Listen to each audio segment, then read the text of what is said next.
Hello दोस्तों, जय भोले बापा की सभी को। आप सभी का स्वागत है मेरे इस छोटे से गांव वाले मिनी ब्लॉग में। तो कल शाम को हम जंगल की तरफ घूमने गए थे। आने के बाद मैंने कपड़ों के लिए मशीन लगा दी, क्योंकि कपड़े 2 दिन से हमारे धुल नहीं पा रहे थे लाइट आने की वजह से। कपड़े बहुत ज्यादा हो गए थे, तो मैंने कपड़े धोए। फिर अगले दिन सुबह उठकर सभी के लिए गर्मा गर्म चाय बनाई।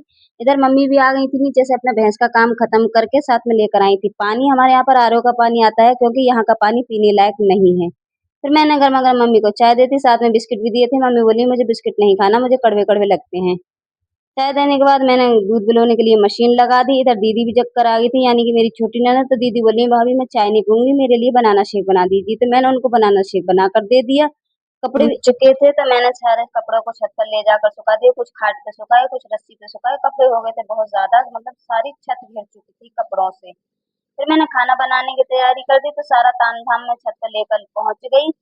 हवा इतनी तेज चल रही थी कि धुआं से मेरी एकदम आंख लाल हो रखी थी। तो पहले मैंने रख दिया था दूध गर्म होने के लिए। दूध गर्म रख कर मैं चूल्हे पर चली गई थी कुछ काम से नीचे, तो इतने में मेरा दूध भी निकल गया। आज तो मुझे मम्मी की पक्का डांट लगेगी। दूध गर्म करने के बाद मैंने गर्मा गर्म सभी के लिए रोटियां बना दी, क्योंकि मुझे कढ़ी भी बनानी थी। तो पहले मैंने खान रोटियां बना दी।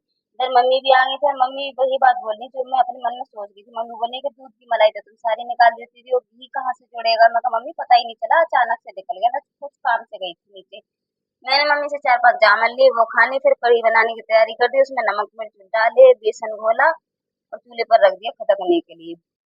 कढ़ी मेरी खदक गई थी, तो मैंने सोचा चूल्हे को साफ कर देती हूँ। इतने कढ़ी खदके कि सभी सामान को साइड में रखा और पूरी छत पर झाड़ू लगा दी। पूरी छत पर झाड़ू लगाने के बाद फिर मैं नीचे गई कढ़ी को लेकर के। कढ़ी छौंकने के लिए प्याज लहसुन का छौंक काटा, साथ में पूड़े बनाए। पूड़े बनाने के बाद फिर मैंने प्याज लहसुन को अच्छे से भून भान के कढ़ी में छौंक लगा दिया। छौंक लगाने के बाद मुझे लगी थी बहुत जोर तोर से भूख, तो मैंने फ्रिज में कुछ खाने के लिए देखा, तो मुझे रखी दिखाई दे गई ये जामुन। पहले उनमें से मैंने एक जामुन खाई। मैं कहा इससे तो भूख नहीं मिटेगी। फिर मैंने कुछ और खाने के लिए देखा, तो मुझे ये आधा सेब रखा दिखाई दे गया। सेब काट के सेब खाए। उसके बाद नहा धोकर आई, सारे कपड़े लेकर आई। कपड़ों खोल कर के अपनी अपनी जगह पर शेप में सेट कर दिया। कपड़े सेट करने के बाद फिर मैंने मम्मी और दीदी को खाना दे दिया। मैं कल लो खाना खा लीजिए, 12 बज चुके हैं। मम्मी दीदी को खाना देने के बाद फिर मैंने भी नीचे बैठकर खा लिया। कहते हैं घर की गृहिणी को खाना जमीन पर ही बैठकर खाना चाहिए, शुभ होता है।